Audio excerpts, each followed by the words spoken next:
విద్య అందించడమే ప్రభుత్వ ప్రథమ బాధ్యత. అయితే ఆ రెండు మర్చిపోయారు కదా.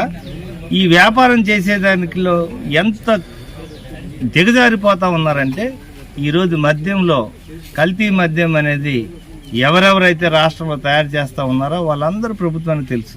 వాళ్ళందరికీ పెద్ద పెద్దలతో పరిచయాలు ఉన్నాయి.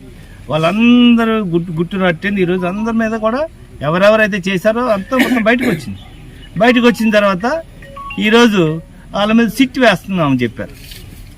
అంటే సిట్టు వేయాల్సిన పరిస్థితి వచ్చిందంటే తప్పు జరిగిందని కదా. కానీ సిట్టు వేస్తే అక్కడ నిజంగా దోషులను పట్టుకోవాలంటే ఈరోజు సిబిఐ ఎంక్వైరీ కావాలని మేము కోరుతా ఉన్నాం.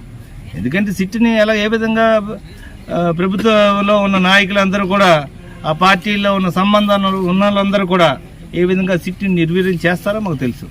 అందుకనే ఎట్టి పరిస్థితుల్లోనే సిబిఐ ఎంక్వైరీ చేయాలని చెప్పేసి ఈ ద్వారా కోరుతా ఉన్నాం.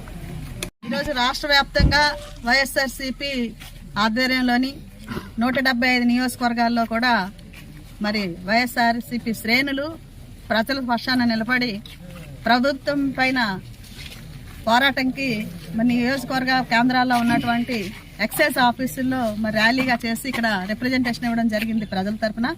ఇవాళ ఒకటే ప్రభుత్వాన్ని కోరుతా ఉన్నాం. ఈరోజు అధికారంలోకి వచ్చిన తర్వాత సంపాదనే జయంగా పెట్టుకున్నారు. ఇవాళ చూస్తే కల్తీ మద్యం ఒకవైపునేమో ఎక్కడ చూసినా కల్తీ.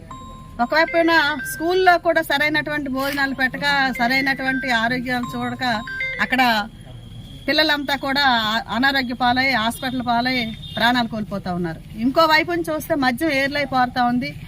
కల్తీ మద్యంకి స్వయంగా టీడీపీ తంబలపల్లి, చిత్తూరు జిల్లా తంబలపల్లి ఇన్ఛార్జ్, స్వయంగా టీడీపీ నియోజకవర్గ ఇన్ఛార్జే దీనికి అక్కడ అడ్డంగా దొరికిన పరిస్థితి. అంటే ఇవాళ అధికార పార్టీ, కూటమి పార్టీ నాయకులు ప్రజల ప్రాణాలను కూడా లెక్క చేయకుండా కల్తీ మద్యాన్ని ఏకంగా డిస్టిలరీ తయారు చేసి వాళ్ళకి కంపెనీలు పెట్టి, ఆ కంపెనీలు మా కల్తీ మద్యం ప్రజల్లోకి వదులుతా ఉన్నారు. బెల్ట్ షాపుల ద్వారా ప్రజలకు ఇంకా చేరువ చేస్తాం. కల్తీ మద్యం అనేది చాలా ఎక్కువగా ఉంది. అది మేమన్న మాట కాదు, ఆల్రెడీ పట్టుబడ్డారు. వాళ్ళ మీద సిట్టు వేశారు.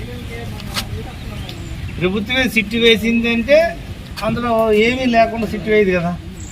అయితే సిట్టు కాదు మాకు కావాల్సింది. సిట్టు అనేది ప్రభుత్వం అధికారంలో ఉన్న పార్టీ ఆ సిట్ని ఎన్ని రకాలుగా ఇబ్బంది పెడతారు. సో మేము సిబిఐకి ఎంక్వైరీ చేయించాలని కోరడానికి ముందుకు వచ్చాం.